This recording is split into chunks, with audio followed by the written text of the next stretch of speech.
आज की हमारी कहानी है ज़ेनी परी और जादूगरनी की। कहानी शुरू करते हैं। एक सरोवर में बहुत सारे हंस रहते थे। उन हंसों में से एक हंस का नाम तारा था, जो बहुत सुंदर और समझदार हंस था। एक दिन तारा सरोवर में घूम रहा था, तभी वहाँ पर एक परी आती है जिसका नाम ज़ेनी था। उसके पास एक जादुई छड़ी थी। ज़ेनी सरोवर के पास आती है और सरोवर में वह तारा को देखती है, जो कि सभी हंस से अलग और सुंदर था। ज़ेनी तारा से कहती है, क्या तुम कभी आकाश में उड़े हो? तारा कहता है, मैं प्रत्येक रात को आकाश की सैर करने जाता हूँ। ज़ेनी और तारा के बीच बहुत सारी बातें होती हैं और वे बहुत अच्छे दोस्त बन जाते हैं। तारा ज़ेनी को रात में अपने साथ घूमने के लिए कहता है। ज़ेनी भी उसके साथ घूमने के लिए तैयार हो जाती है। वे दोनों घूमने के लिए आकाश में उड़ जाते हैं। तारा ज़ेनी को बहुत नई नई जगह दिखा रहा होता है। तभी वे एक गांव के ऊपर से जा रहे होते हैं। तभी वहां पर ज़ेनी कुछ लोगों को देखती है जो ठंड में आग जला के बैठे होते हैं। ज़ेनी और तारा उनके पास जाते हैं और वे पूछते हैं कि वे ऐसे क्यों बैठे हैं।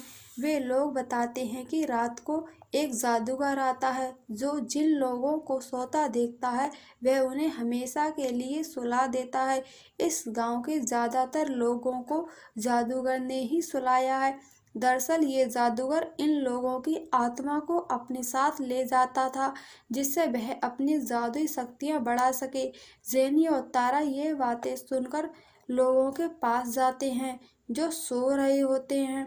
ज़ेनी उन पर अपनी जादुई शक्तियों से उन्हें ठीक करने की कोशिश करती है, लेकिन वे ठीक नहीं हो पा रहे थे क्योंकि उनकी आत्मा तो जादूगर के पास थी। ये देखकर ज़ेनी तारा के साथ मिलकर एक योजना बनाती है और जो भी लोग जाग रहे होते हैं उन्हें एक जगह सोने के लिए कहती है, ताकि वह जादूगर को पकड़ सके। वे लोग ऐसा ही करते हैं। सभी एक जगह सो जाते हैं। ज़ेनी और तारा वहीं पास में छुप जाते हैं। अब रात को जादूगर आता है। वे लोगों के पास जाता है और उनकी आत्मा को निकालने की कोशिश करता है, पर वे लोग तो जाग रहे थे, सिर्फ सोने का दिखावा कर रहे थे, इसलिए उनकी आत्मा नहीं निकल पाती। जादूगर कुछ भी समझ पाता इससे पहले तारा उस पर हमला कर देता है और उसकी छड़ी को दूर फेंक देता है। ज़ेनी परी अपनी जादुई छड़ी से उसे पिंजरे में कैद कर देती है। अब लोग जाग जाते हैं और ज़ेनी से कहते हैं कि इसकी छड़ी में ही सभी लोगों की आत्मा कैद है।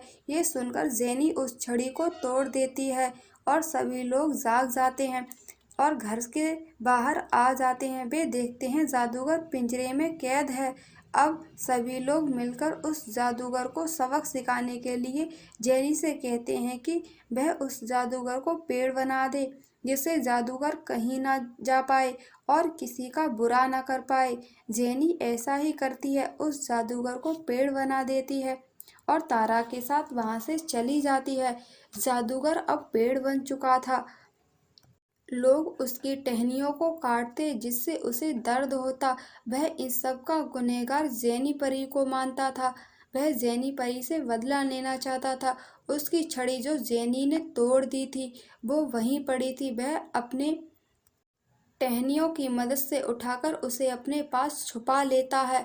ऐसे ही काफ़ी साल बीत जाते हैं।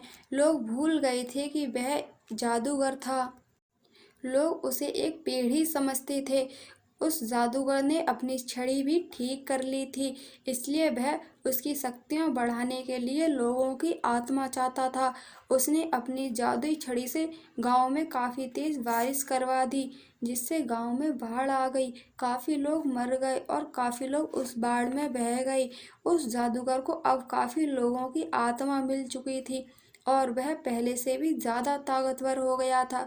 वह अपनी जादुई छड़ी की मदद से फिर से जादूगर बन जाता है और ज़ेनी को ढूंढने के लिए निकल जाता है, क्योंकि उसे ज़ेनी से बदला लेना था। वह उस सरोवर के पास जाता है जहाँ तारा रहता था और अपनी जादुई छड़ी की मदद से हंस बन जाता है। तारा के पास चला जाता है। तारा नए हंस को देखकर उससे पूछता है कि तुम कहाँ से आए हो। जादूगर कहता है कि वह जहाँ रहता था वहाँ बाढ़ आ गई, केवल वही ही बचा है। और तारा से कहता है कि क्या वह उसके पास रह सकता है। इस पर तारा हाँ करता है। जादूगर अब तारा के पास रहने लगता है।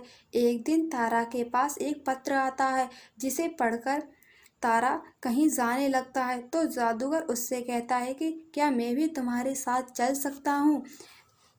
तारा उसे अपने साथ ले जाने के लिए तैयार हो जाता है। जादूगर तारा से पूछता है कि वह कहाँ जा रहा है। तो तारा कहता है कि वह अपनी दोस्त जेनी परी से मिलने जा रहा है। इस पर जादूगर कहता है कि वह भी उससे मिलना चाहता है। दोनों आसमान में उड़ जाते हैं और एक जगह पहुंच जाते हैं जो जेनी का घर था।